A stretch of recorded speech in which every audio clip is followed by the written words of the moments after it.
मांग लिया आगा बहुत फड़ के ਹੁਣ ਨਹੀਂ ਬੋਲਣਾ। वालेकुम सलाम। यासमीन मेरे बच्चे 5 नहीं फौत हो गया 4-5 साल तो बड़ा बिमार सी ते मैं अखां तो नबीली आ पैलियां च जांदे ते गोडी गुडी करके ते 100-200 रुपया लियांदे ने किराए दा 3500 रुपया किराया देनी ते बिजली दा बिल वखरा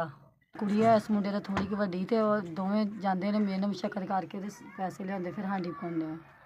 बाहर आलू चुगन जाना जेह्ड़े जिमीदार लै जांदे ना ओह् मैं फाड़ के ते बेच देना ते घर फिर लेना मैं जेह्ड़े बाहर जिमीदारां नहीं पता होंदा ओह् कट्ठे करके बेच जेह्ड़े पैली दे विच खिलरे होंदे ने जेह्ड़े बच्चे कुच्चे रह जांदे ओह् कट्ठे करके बेचदे ने घर दा खर्चा चलाईदा। मेरी भैन है भी मटर तुरन जांदी मेरी अम्मी अक्खां तो नबीनी है। मैं बचपन तो नबीनी आ ते घर दे काम बच्चियां नूं कह कवा के कर लैनी बच्चे आप भी कर कुर लैंदे ने किराए ते रैह्नी आ ते मेरी बच्चियां दे नाल जिंदगी बहुत औखी गुजरदी आ टाइम रोटी होंदी इक टाइम कोई नहीं होंदी आ गुआंढी भी कोई खुदा खौफी करके रोटी बच्चियां वास्ते कोई दे दू देंदा हत्थ हुत्थ रखदे ने माड़ा मोटा गुजारा होंदा। कवां भाई मैनूं तुहाडी तरफों 5000 रुपया मिलिया अल्लाह पाक तुहाडी सेहत दे बरकत दे तंदरुस्ती दे मियां तुहाडी मां प्यो दी जिंदगी दवे लम्मी करे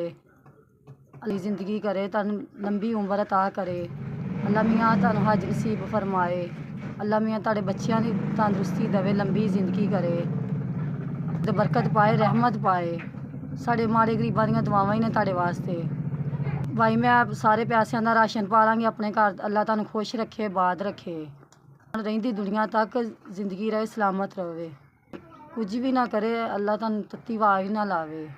अल्लाह सोहना तुहाडे दिल दियां ख्वाहिशां मुरादां पूरियां करे तुहाडे दिल दे चाह जो भी खुशियां ने अल्लाह तुहाड़ियां पूरियां करे अल्लाह तुहानूं बहुता बहुता रिज़क दे बहुती बहुती जिंदगी दे